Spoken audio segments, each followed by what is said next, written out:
Hello, hello, good morning, good morning. Sa mga nagluluto dyan, shout out sa inyong lahat. At ano ba nga ulam nyo dyan? So, tamang-tama ngayong taglamig, grabeng lamig dito sa amin, 9 degrees. So, kailangan natin ng pang ano guys. Feel natin. Bawa nang hininga ni Mek. So yun guys, at magluluto tayo ng ulam namin, sinigang na salmon. So yun guys, at ito yung ating prepare kanina. Pero si wifey yung magluluto. Kasi sabi niya, syempre kailangan natin alagaan yung mga hobby natin. Yun lang sabi niya. Eh syempre, natural yan. So yan guys, at ito na yung mga sangkap natin. Ayan, habang nagpriprito siya ng piniprito niya muna yung salmon. Meron ding kamatis, konting kamatis, at saka yan, mushroom. May beans. Mercedes beans. May beans at saka pechay. So, yon, salmon. Kasi inaano niya. Pwede naman yan. Pwede nating ilaga o sinigang. Kung walang sinigang mix, di nilaga na lang, di ba guys? So, siyempre, para-paran lang yan si Mek.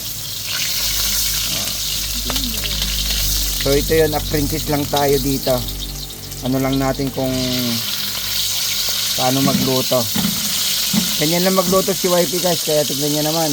Kita yung ebidensya, taba ni Mek. So, yun, hintayin lang natin na maluto yung salmon. Then igigisa niya na yung sangkap. So dito lang po tayo dyan guys. Wait lang. Okay ka ba dyan? Na kuhan? Yes! Nilalamig lang. Kailangan natin ng sabaw at human heater. Pero nasa work ang ating asawa, kaya magluto na lang. Ayan. So binalibaliktad na guys. So stay tuned lang po tayo at hintayin lang natin maluto yung kanyang priniprito. Prito niya lang ng saglit guys. Cheese. At may kasama pala dyan guys, repolyo, hindi natin ipakita. Kasi masisira na naman yan pag di natin niluto. So habang sinisipag si wifey, ayan, taga video lang tayo today. Ayan, cheese. Alright guys, I think okay na itong pagka-brown niya. Take over vlog tayo kay hubby. So ganyan na siya. Tanggalin lang natin siya at tayo ay magigisa na ng kanyang mga panangkat. Hindi naman siya kailangan brown ng brown, kagaya ng sinabi niya. Importante lang, hindi siya malangsa kapag sinabawan na natin. So this one okay na rin. There you go. Diba ang ganda ng kulay?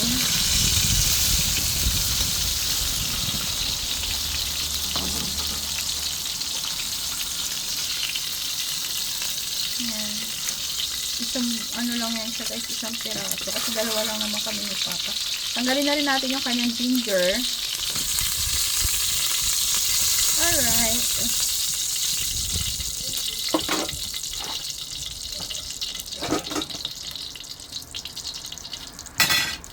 So sa the same pan guys, lagyan na natin ang ating sibuyas, onion. Doon na rin ako magsusutin.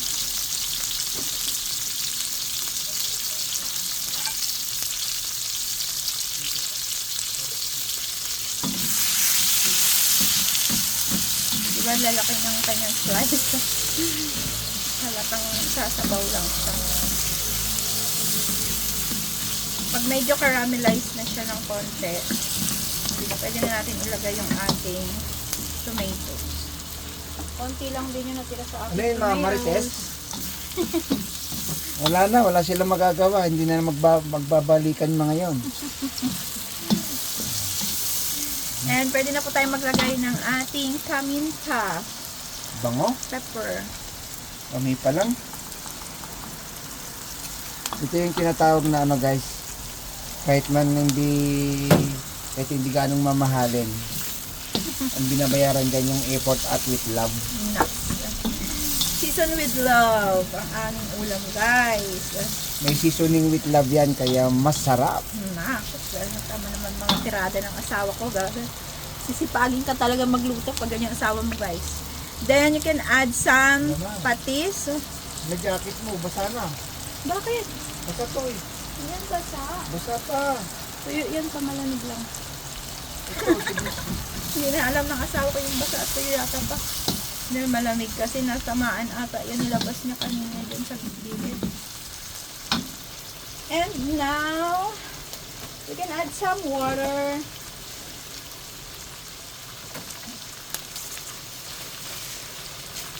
Naulan pa din.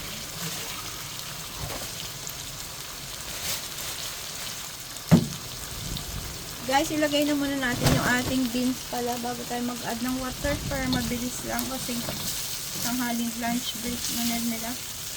Kumakain na sila abi. Bago ako ay umuwi. And then, we can add some water. Tara! O, diba? Sobrang easy lang yan. Pakuluin lang po natin yan siya, guys.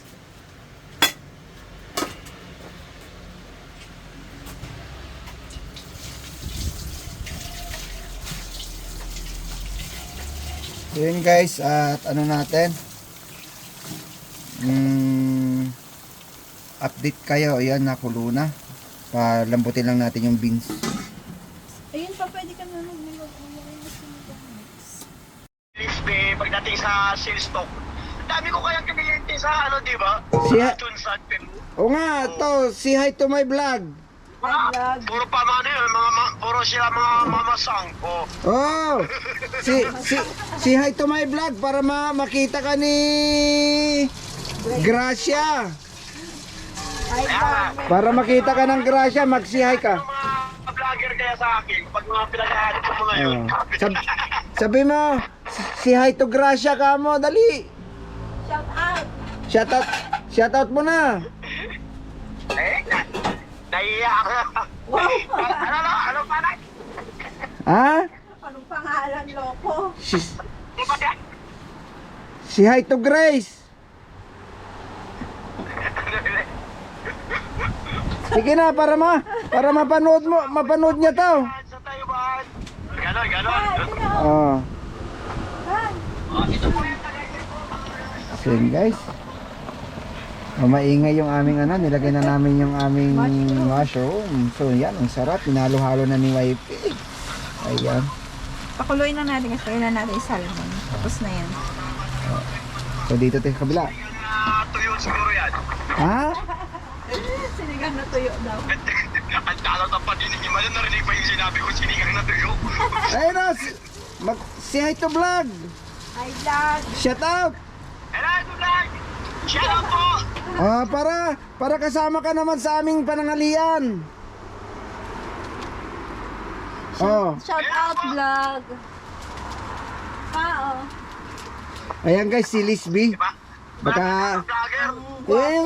yung Gwapo ng San Bayan. guys, yan baka nakikilala nyo. Wala pong asawa yan, binatang binata po yan. O baka sino yung dyan, baka naman pwede nating i-message dyan si Kwa. Grabe, lamig dito. Ayun, Oh. ayun yung ginagawa namin. Medyo... Oh. How? Nilagay na yung guys, Gabi. Sinaan Nay. daw, may tao. Wag yung asawa ni Sharon guys Okay Ayan, na. sinigang na yan.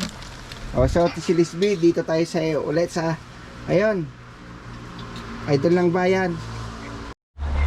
So yun guys, nilagay na namin yung yung pechay, tsaka repolyo. Ayan. So, tumatawag kasi yung ating kaibigan dati nang nasa Pilipinas. So yun guys, at hintay lang natin maluto. Mo, paano Sim guys. Okay na. Okay, done. So yun guys, at tikman na natin. Grabe. Sarap. So yun guys, let's eat na. Pwede na tayong kumain. Wow. Usok. So tumawag kasi si yung ating kaibigan na sa Pilipinas nagpapahanap ng ano, wala naman tayong ano dito. Masarap. So wala na kasing bakante dito sa lugar natin tsaka sa company, dahil mahirapan kasi siya dahil 40 years old na siya. Bali nahirapan na siyang ano dahil sa edad. Wala sanang problema, kaso nga lang yung edad kasi. Pero kahit papaano tinutulungan naman natin na kahit ano na sana meron kayo na Adobo Vlog. Shout out sa iyo Adobo Vlog, na matulungan mo rin sana yung kaibigan natin. At naano lang kasi ako doon guys, kasi baka mamaya ma-depress kasi, kaya kailangan natin ng ano yon, alalayan lang natin. Alam mo naman yung hirap sa Pilipinas, kaya ganon. Buti ka mo nakapag-usap kami at nagsabi naman yung kanyang hinanaing kung ano yung sitwasyon niya doon sa Pilipinas. Kaya siyempre hanggat meron na ano natin, subukan pa rin nating maghanap kung merong ano, di ba? Mahirap naman yung ano lang natin na siyempre paasahin natin na ganon. Hindi sabihin lang natin yung kung ano yung kaya nating itulong, yun itulong natin. At sana nga meron nga talaga kahit anong ano naman daw siya guys, kahit anong bansa naman daw siya yung kanyang ano pwede niyang mapuntahan, basta meron. Yun, hindi naman namimili ng trabaho basta marangal. Masipag naman yon. So yan guys, baka meron kayo dyan, ex-Taiwan din po siya guys. Baka meron kayong kakilala dyan, baka dyan sa kahit ibang bansa, sa Saudi, ganyan, basta pwede sa kanyang edad, baka naman guys. So yon, shoutout sa aking asawa na sa likuran. Thank you so much sa pagluluto na with love, Max. Maraming salamat guys. Thank you so much sa pagsama nyo ang aming